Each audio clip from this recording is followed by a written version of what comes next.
Hi everybody, Greg here with Millsview Ag Services. First thing is what a difference a day makes. We've had this oppressive heat and humidity day and night here for the last couple weeks, and finally a cold front came through with some much needed rain, hopefully for everybody that needed it, and got a nice cool breezy day today.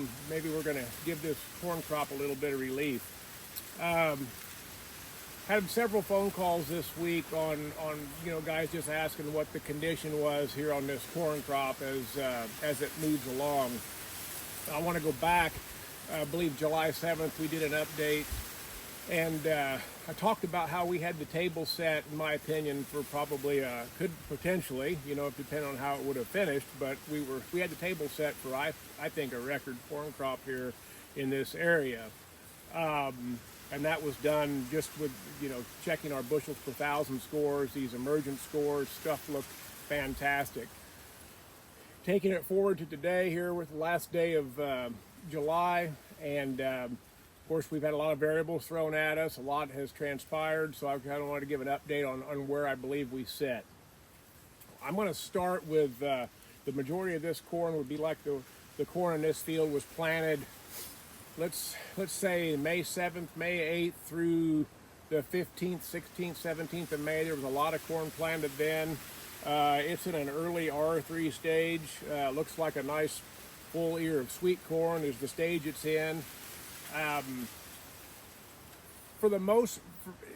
corn pollinated fine in this area. I realize we can get on social media and find just awful looking pollination, and I'm sure that is a problem somewhere. I don't believe it's in this area that we work with here with our customers. Just not finding it. There may be an ear or two out there, but nothing to be concerned about, in my opinion. The top that we've taken off this crop, which is what we're going to talk about and why that is, it came from the heat, and not just the daytime heat. I believe it was more with the nighttime temperatures just continuing night after night after night. Just didn't give this corn a chance to slow down and to respirate.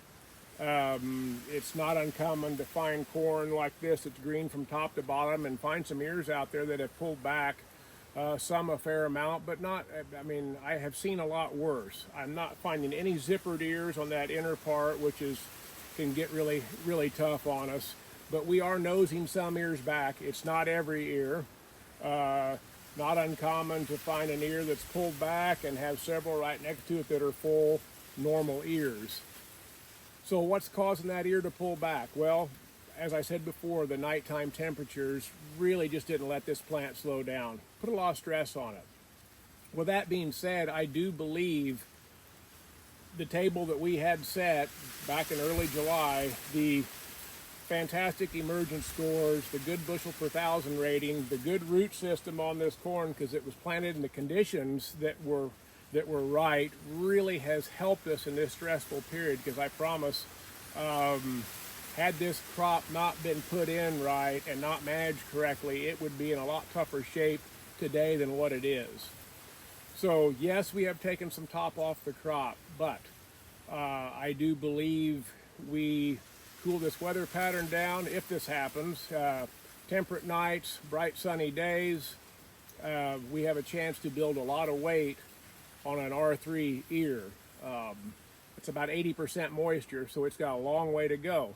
Now, could it go the other way? Yes, what I'm saying is there is still a very good potential out there. We have an excellent ear count. We have excellent plant health everywhere. The only thing I have noticed in some really dry pockets would be some potassium deficiencies on the lower leaves, which we'll see because we just can't get the uptake. But nutritional wise, this crop looks pretty healthy. Disease wise, there's been a lot of talk about corn diseases. I know it's a lot tougher in western Illinois, southwest of here. I feel, at least in this geographical area, we're sitting pretty good with disease. There is gray leaf spot out there. It seems to be in check. I've seen more of it than anything else, especially in the lower canopy. I know there are some reports of southern rust in the area. I have not found any yet, but I know just south of us it's very prevalent. Tar spot seems to be at a minimum. So overall, I think we're sitting pretty good disease-wise. It's something that we want to keep an eye on. I talked about a lot of this corn being in an R3 stage. We have looked at some that was planted in April that, believe it or not, was already in full dent. Not full dent, but it's denting. It seems to have taken the heat pretty well as far as nosing back, not as much maybe as some of this later planted corn, but it's so accelerated we need it to slow down so it has some time to build some weight, because it's probably lost its top end off not just being able to accumulate enough weight by black layer. So we need that stuff to slow down. So overall, I guess my message is, you know, we got off to a great start. We got dealt a tough hand here a little bit with this hot weather, but our great start has enabled us still to have a good finish. I think we have a potential for a good corn crop with some excellent test weights if the weather cooperates with us. Real quick on soybeans, as you know, they just looked awful for a while. They have come along real well. Here in about 10 days, we're going to really dive into these soybeans and take a look and see what we have. I just know overall they look a lot better than what they did 6 weeks ago, and I think they're moving along nicely. Guys, if you got any questions for me, anything looked at, let me, don't hesitate to reach out. We will put a real good evaluation on this corn crop here when it gets closer to black layer, when we can really start judging some weights and some kernel size. That being said, I did want to mention, guys, when you're out looking at your corn, when it's in this stage, some hybrids can look very showy, like this particular hybrid, this channel brand 21570. Other hybrids right now can look really ugly, and they will look like that till they get closer to black layer when they build that bigger kernel and just take on a different look. So we don't want to get too discouraged at looking at those types of hybrids right now. But other than that, that's all I have for now. If you have any questions, please reach out to me, and we'll be keeping tabs on this crop and let you know if there's anything else that we need to be aware of. Thanks, and have a great day.